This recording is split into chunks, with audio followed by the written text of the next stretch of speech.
റഷ്യയുമായുള്ള യുദ്ധത്തെ ചെറുക്കാനായി യുക്രൈന് നിരവധി ആയുധങ്ങളും സാങ്കേതിക സംവിധാനങ്ങളും നൽകിയത് അമേരിക്കയാണ്.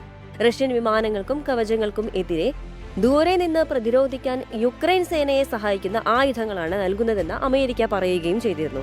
എന്നാൽ പുറത്തുവരുന്ന റിപ്പോർട്ട് അനുസരിച്ച് യുക്രൈനിയൻ കമാൻഡർമാരുടെയും യുക്രൈനിയൻ സൈനിക ഗവേഷണ പ്രോജക്ടിന്റെയും അഭിപ്രായത്തിൽ യുക്രൈനിലേക്ക് വിതരണം ചെയ്ത ചില അമേരിക്കൻ നിർമ്മിത കൃത്യതയുള്ള ഗൈഡഡ് ആയുധങ്ങൾ യുദ്ധക്കളത്തിൽ ഫലപ്രദമല്ലെന്ന് തെളിഞ്ഞിരിക്കുകയാണ്. റഷ്യൻ ജാമിംഗ് ശ്രമങ്ങളാൽ അവയുടെ കൃത്യത മോശമായി എന്നാണ് ന്യൂയോർക്ക് പോസ്റ്റ് റിപ്പോർട്ട് ചെയ്യുന്നത്. റഷ്യയുമായുള്ള യുദ്ധത്തിൽ ആദ്യമായി അമേരിക്കയുടെ ആയുധങ്ങൾ യുക്രൈൻ പ്രയോഗിച്ചപ്പോൾ പ്രൊജക്ടൈലുകൾ മികച്ച പ്രകടനമായിരുന്നു കാഴ്ചവെച്ചിരുന്നത്. എന്നാൽ റഷ്യൻ സൈന്യം പ്രതിരോധം അതിലും മികച്ചതാക്കിയതിനാൽ അമേരിക്കൻ ആയുധങ്ങളുടെ ഫലപ്രാപ്തി നഷ്ടപ്പെട്ടു എന്നാണ് പറയപ്പെടുന്നത്. ഈ പ്രശ്നം ആയുധങ്ങൾ ഉപയോഗിക്കുന്നത് നിർത്താൻ യുക്രൈൻ സൈന്യത്തെ പ്രേരിപ്പിക്കുകയും ചെയ്തു എന്ന് യുക്രൈൻ കമാൻഡർമാർ